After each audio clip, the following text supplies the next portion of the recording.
विष्णु भगवान की जय। बोलो सत्यनारायण भगवान की जय। सत्यनारायण व्रत कथा प्रथम अध्याय। श्री सत्यनारायण व्रत कथा के लिए पूर्णिमा व संक्रांति के दिन स्नान आदि से निवृत्त होकर पूजन स्थान पर बैठकर भगवान गणेश और गौरी का वरुण विष्णु देवता आदि समस्त देवताओं का स्मरण करके और यह संकल्प करें कि मैं सदैव भगवान सत्यनारायण की आराधना तथा कथा श्रवण करता रहूं, और इस विश्वास से भगवान आपकी सभी मनोकामना पूर्ण करेंगे। बोलो विष्णु भगवान की जय। प्रथमो अध्याय। एक बार नैमिषारण्य तीर्थ में शौनकादिक 88,000 ऋषियों ने महर्षि मुनिश्रेष्ठ सूत जी से पूछा कि हे मुनिश्रेष्ठ, इस कलयुग में मनुष्य वेद और विधान के रहित धर्म के विरुद्ध आचरण कर रहा है और पापों के बोझ तले दबता जा रहा है। अतः हे मुनिश्रेष्ठ, ऐसा कोई उपाय बताइए जिससे मनुष्य को पुण्य लाभ प्राप्त हो। तब सूत जी ने कहा, हे ऋषियों, आपने विश्व कल्याण के लिए बहुत अच्छा प्रश्न किया है।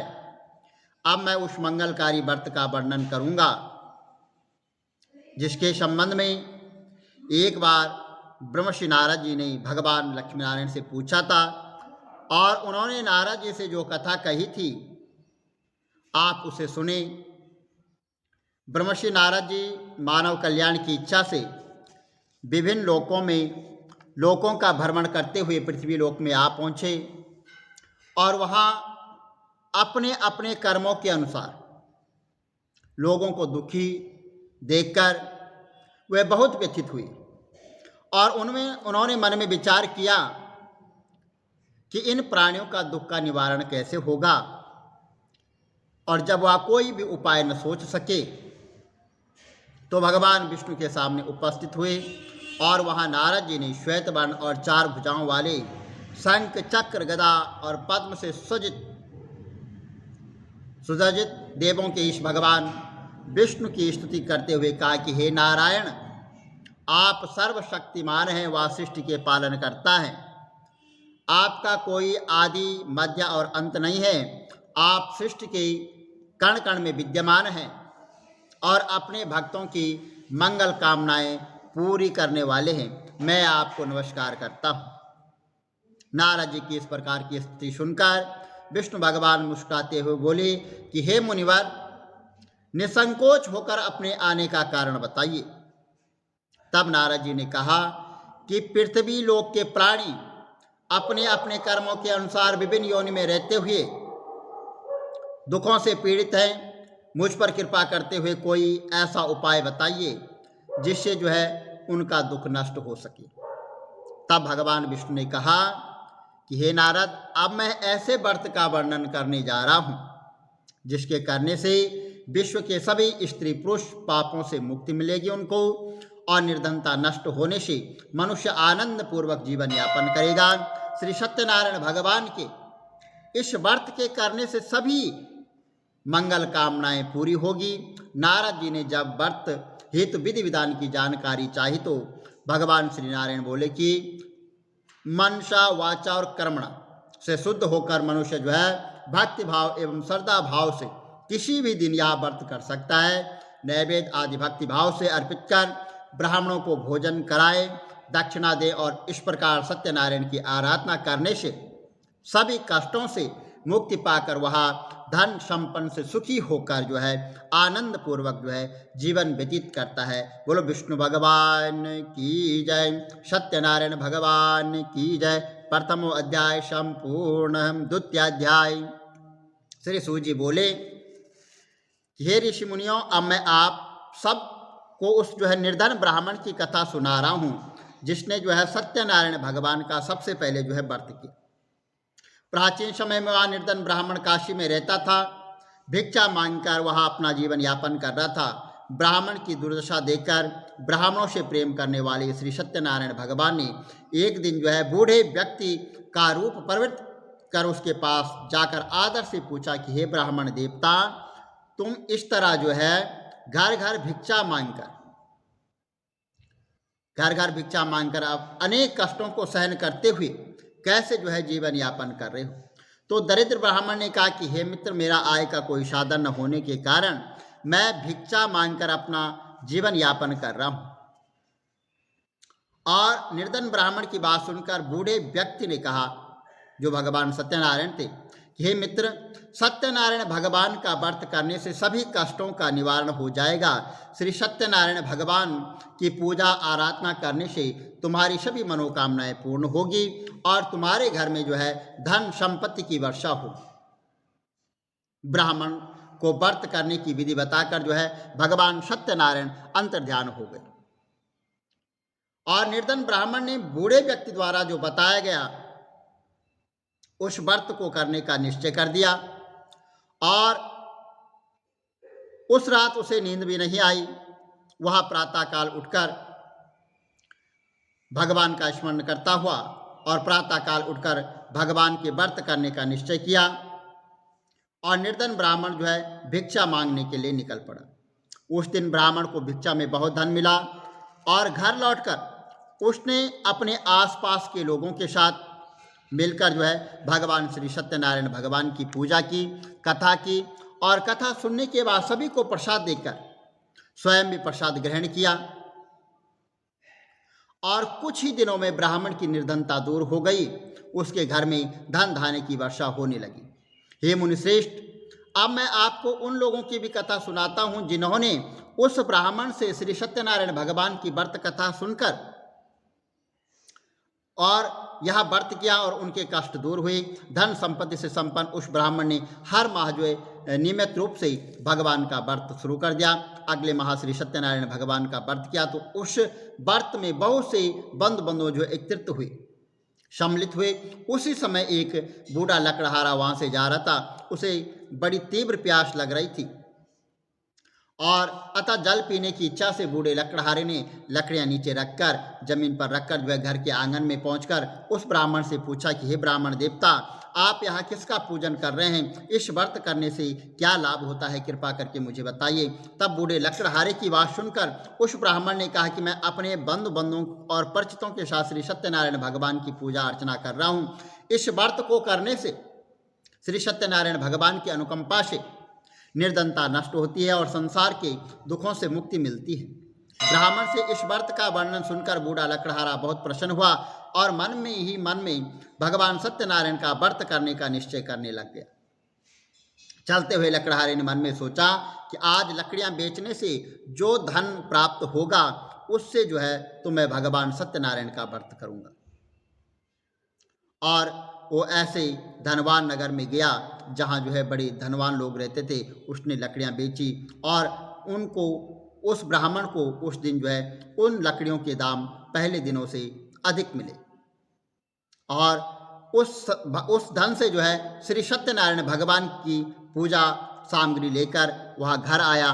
केले, दूध, घी, दही, गेहूं का आटा, शक्कर खरीद कर घर लौटकर लकड़हारे ने देवों की प्रिय काशी नगरी में श्री सत्यनारायण भगवान की पूजा की। उस पूजा में उसके परिवार के व आसपास के लोग सम्मिलित हुए। श्री सत्यनारायण भगवान की पूजा और व्रत कथा सुनने के बाद लकड़हारे ने प्रसाद बांटकर स्वयं भी प्रसाद ग्रहण किया और सत्यनारायण भगवान की अनुकंपा से लकड़हारे के घर में धन धान्य की वर्षा होने लगी। उसकी निर्धनता दूर हो गई। श्री सत्यनारायण भगवान की पूजा करते हुए लकड़हारा आनंद पूर्वक जीवन यापन करता हुआ अंत में मोक्ष को प्राप्त हुआ और वैकुंठ धाम को चला गया। इति सत्यनारायण व्रत कथा द्वितीय अध्याय संपूर्ण। बोलो सत्यनारायण भगवान की जय। तृतीय अध्याय। तो श्री सूत जी ने कहा कि हे ऋषि मुनियों, अब मैं आपको आगे की कथा सुनाता हूँ। प्राचीन समय में कनकपुर में उल्कामुख नाम का एक बुद्धिमान तथा सत्यवादी राजा राज करता था। वह प्रतिदिन मंदिर में जाकर श्री सत्यनारायण भगवान की पूजा करता था और निर्धनों को अन्न व वस्त्र, धन आदि दान करता था। उसकी पत्नी सुभद्रा बहुत सुशील थी। वे दोनों हर महीने भगवान श्री सत्यनारायण भगवान का व्रत करते थे और सत्यनारायण की अनुकंपा से उनके महल में धन संपत्ति के भंडार भरते उनकी सारी प्रजा जो है बहुत आनंद से जीवन यापन कर रही थी। एक बार राजा और रानी बहुत से लोगों के साथ जब भद्रशिला नदी के किनारे श्री सत्यनारायण भगवान की पूजा कर रहे थे तो नदी के किनारे एक बड़ी नाव आकर वहाँ पर रुक गई और रुककर उस नाव से एक धनी व्यापारी जो है वो यात्रा कर रहा था। वह बहुत सा धन कमाकर अपने नगर को लौट रहा था। उसका सारा धन उस नाव में रखा हुआ था और उस नाव से उतरकर व्यापारी ने राजा के समीप जाकर राजा को पूजा करते हुए देखा और कहा कि हे राजन, आप यहाँ सब लोग क्या कर रहे हैं और यहाँ किसकी पूजा कर रहे हैं? इस पूजा के करने से मनुष्य को क्या लाभ होता है? तो राजा ने व्यापारी से कहा कि हम जो है हर पूर्णिमा को भगवान सत्यनारायण की पूजा करते हैं, उनका व्रत करते हैं, फिर पूजा अर्चना के बाद भगवान का प्रसाद लोगों में बांटकर स्वयं भी प्रसाद ग्रहण करते हैं। और सत्यनारायण भगवान की पूजा से दुखियों के सारे दुख दूर होते हैं। राजा की बात सुनकर व्यापारी ने कहा कि हे राजन, मैं भी सत्यनारायण भगवान का व्रत करना चाहता हूँ, कृपा करके मुझे इस व्रत के बारे में बताइए, इसकी क्या विधि है, कैसे यह व्रत करना है? तो राजा ने व्यापारी को सत्यनारायण भगवान की व्रत की पूरी विधि बताई। राजा ने व्रत कथा सुनने के बाद व्यापारी से प्रसाद लिया और भगवान सत्यनारायण का स्मरण करते हुए व्यापारी ने प्रसाद ग्रहण कर लौटकर अपनी पत्नी लीलावती से कहा कि हमारी कोई संतान नहीं है, यदि भगवान सत्यनारायण की अनुकंपा से हमारी कोई संतान हुई तो मैं भी जो है भगवान सत्यनारायण का व्रत अवश्य करूंगा। व्यापारी के ऐसा निश्चय करने के पश्चात कुछ समय बाद लीलावती गर्भवती हो गई और 10वें महीने में उसने एक सुंदर कन्या को जन्म दिया। व्यापारी ने पुत्री जन्म पर बहुत खुशी मनाई, लेकिन भगवान सत्यनारायण का व्रत नहीं किया।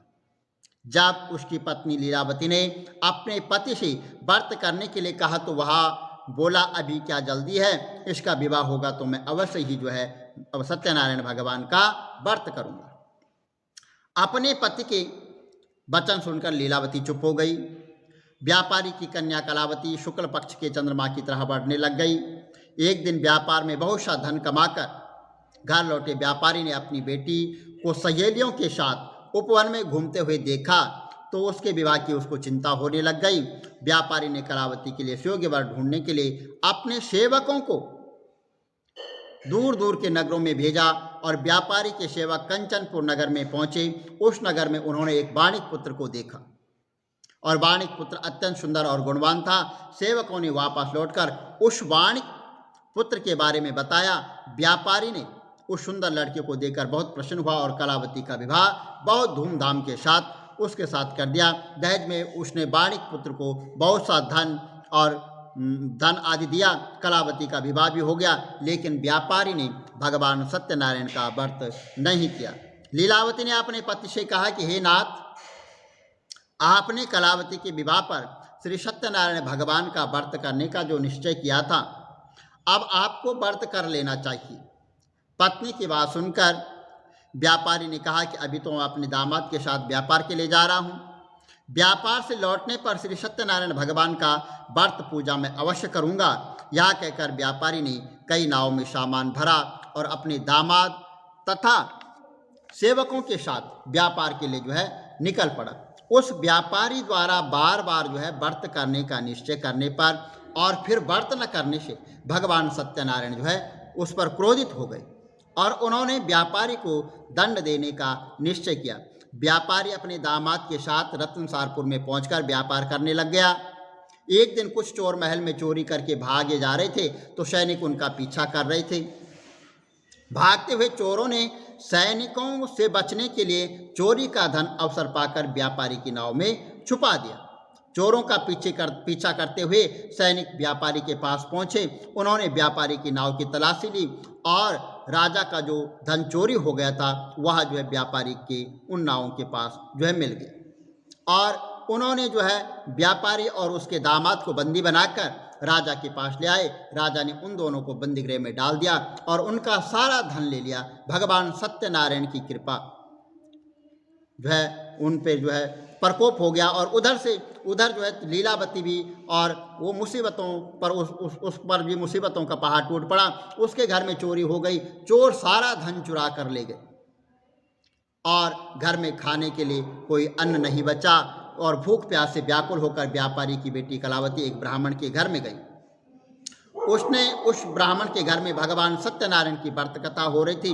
उसने वहाँ पर उस व्रत कथा को सुना, प्रसाद लिया और घर लौटकर कलावती ने अपनी माँ लीलावती को सारी बात बताई। और कलावती ने श्री सत्यनारायण भगवान की व्रत कथा सुनकर जो है अपनी माता को पूरी बात बताई। और अगले दिन लीलावती ने अपने परिवार और आसपास के जितने भी लोग थे सबको साथ लेकर भगवान सत्यनारायण की जो है पूजा की। पूजा के बाद सबको प्रसाद बांटकर स्वयं भी प्रसाद ग्रहण किया। लीलावती ने अपने पति और दामाद के घर लौट आने की मनोकामना से सत्यनारायण भगवान का व्रत किया। लीलावती ने विधि पूर्वक व्रत करने और प्रसाद ग्रहण करने से सत्यनारायण भगवान प्रसन्न हो गए, उनकी मनोकामना पूरी की। उन्होंने राजा चंद्रकेतु को स्वप्न में दर्शन देकर कहा कि हे राजन, व्यापारी और उसका दामाद बिल्कुल निर्दोष है। वह सुबह उठते ही दोनों को उनको मुक्त कर दो।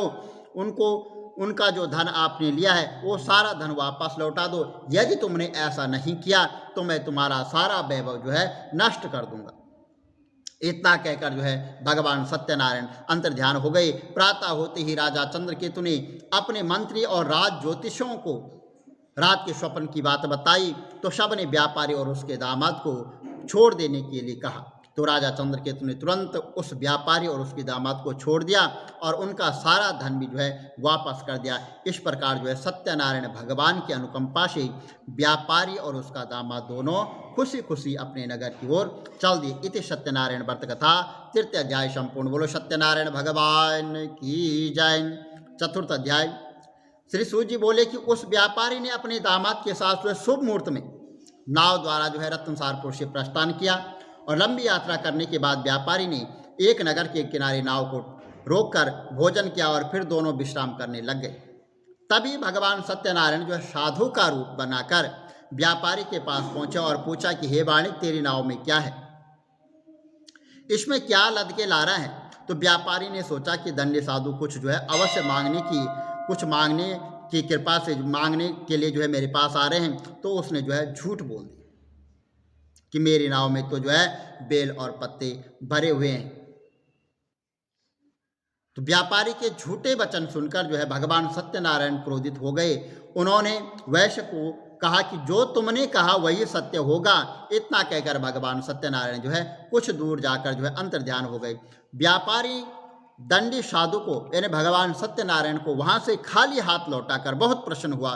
लेकिन जब व्यापारी ने अपनी नाव में बेल और पत्ते भरे हुए देखे तो वह विलाप करने लग गया और अपने झूठ बोलने पर प्रायश्चित करने लगा। रोते रोते व्यापारी मूर्छित हो गया। कुछ देर बाद जब उसकी मूर्छा नष्ट हुई तो उसके दामाद ने कहा, आप दुखी मत होइए, यह सब उस दंडी साधु के शाप के कारण हुआ है।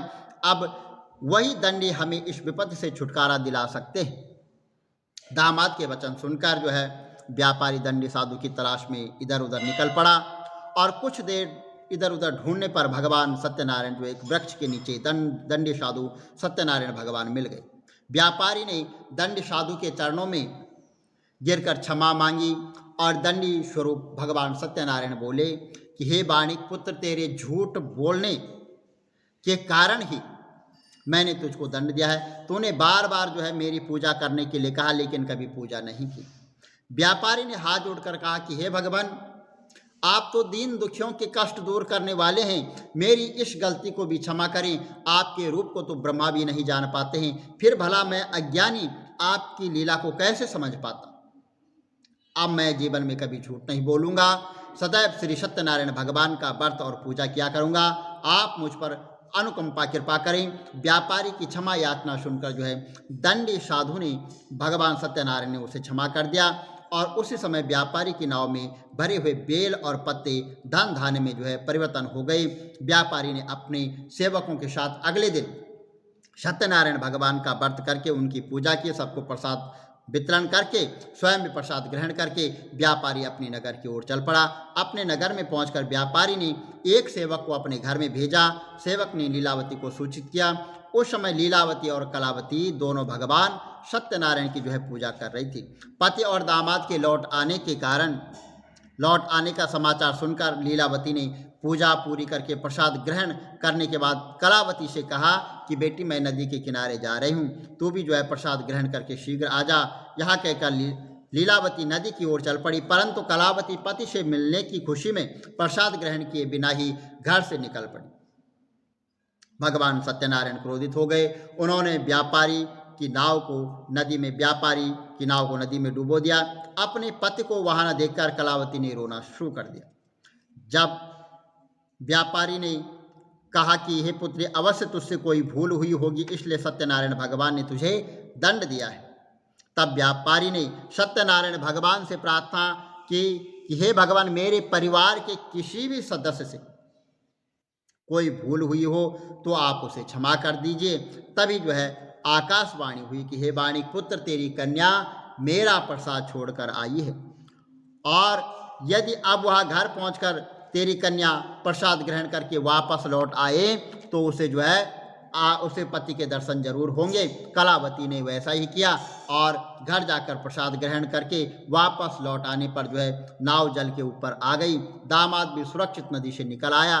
घर लौटकर व्यापारी ने अपने परिवार के साथ मिलकर विधि अनुसार श्री सत्यनारायण भगवान की पूजा की और उनकी जो है सभी इच्छाएं पूरी हुई। बोलो सत्यनारायण भगवान की जय। पंचम अध्याय। श्री सूर्य जी बोले कि हे ऋषि मुनियों, मैं और भी कथा सुनाता हूँ। कौशलपुर में एक राजा था तुंगध्वज। प्रजा उसकी छत्र छाया में आनंद पूर्वक रह रही थी। राजा तुंगध्वज अपनी प्रजा के सुख दुख का बहुत ध्यान रखता था, लेकिन एक बार उसने सत्यनारायण भगवान का प्रसाद ग्रहण नहीं किया और तब सभी को चिंताओं से मुक्त करके धन संपत्ति से भंडार भरकर प्राणियों को जीवन के सभी सुख देने वाले श्री सत्यनारायण भगवान ने राजा को प्रसाद ग्रहण न करने का दंड दिया। एक दिन राजा तुंगध्वज जंगल में हिंसक पशुओं का शिकार करने निकला था। शिकार का पीछा करते हुए वह अपने सैनिकों से अलग हो गया और देर तक हिंसक जानवरों का शिकार किया। अतः कुछ देर विश्राम करने के लिए वह एक जो है बड़ वृक्ष के नीचे बैठ गया। समीप में कुछ चारवाएं जो है भगवान सत्यनारायण की पूजा कर रहे थे। उन्होंने राजा ने उनके पास से गुजरते हुए न तो भगवान सत्यनारायण को प्रणाम किया, नमस्कार किया, और चारवाहों ने राजा को पूजा के बाद जो प्रसाद दिया तो राजा ने प्रसाद नहीं लिया और ग्रहण नहीं किया और घोड़े पर सवार होकर अपनी नगर की ओर चल गया। जब राजा नगर में पहुंचा तो उसने देखा कि उसका सारा वैभव जो है नष्ट हो गया। श्री सत्यनारायण के भगवान के प्रकोप से राजा निर्धन हो गया। तब राजा ने राज ज्योतिषियों राजा से कहा, महाराज, आपसे अवश्य कोई भूल हुई है। अगर आप उस भूल का प्रायश्चित कर लें तो सब कुछ पहले जैसा हो जाएगा। तो राजा तुरंत अपनी भूल का स्मरण हुआ था मंदिर में जाकर भगवान सत्यनारायण भगवान से क्षमा मांगी और उनकी पूजा की। पूजा के बाद प्रसाद ग्रहण करने के से सत्यनारायण भगवान जो है उनसे प्रसन्न हो गए और अनुकंपा से चमत्कार हुआ। राजा का जो खोया हुआ वैभव वो पुनः लौट आया। भगवान श्री सत्यनारायण की अनुकंपा से जीवन के सभी सुखों को भोग करते हुए राजा अंत में जो है मोक्ष को प्राप्त हुआ। श्री सत्यनारायण भगवान के व्रत पूजा को जो मनुष्य करता है वह सभी दुखों से निवृत्त होकर उनकी सभी चिंताएं नष्ट होती है और सभी मनोकामना को पूर्ण होती है और मनोकामना को प्राप्त कर मनुष्य मोक्ष को प्राप्त कर सीधे वैकुंठ धाम को जाता है। श्री सूर्य जी ने कुछ पल रुककर कहा कि ये श्रेष्ठ मुनियों, श्री सत्यनारायण भगवान के व्रत को पूर्व जन्म में जिन लोगों ने किया उनके दूसरे जन्म में सभी तरह के सुख प्राप्त हुए। वृद्ध शतानंद ब्राह्मण ने पूर्व जन्म में सत्यनारायण भगवान का विधिवत व्रत किया तो दूसरे जन्म में सुदामा के रूप में भगवान की पूजा करते हुए अंत में मोक्ष को प्राप्त कर वैकुंठ धाम को चला गया। उल्का मुख राजा अगले जन्म में जो है राजा दशरथ के रूप में मोक्ष को प्राप्त करके बैकुंठ को चले गई। व्यापारी ने मोर ध्वज के रूप में जन्म लिया और अपने पुत्र को आर्य से चीरकर भगवान की अनुकंपा से बैकुंठ को प्राप्त किया। राजा तुंगध्वज अगले जन्म में मनु के रूप में जन्म लेकर सदकर्म करते हुए मोक्ष को प्राप्त कर बैकुंठ धाम को चले गए। हे ऋषि मुनियों, भगवान श्री सत्यनारायण का व्रत और पूजा मनुष्य को सभी चिंताओं से मुक्त करके अंत में मुक्ति पाकर जो है मोक्ष प्रदान करता है। बोलो सत्यनारायण भगवान की जय। लक्ष्मी नारायण भगवान की जय। हरि ओम।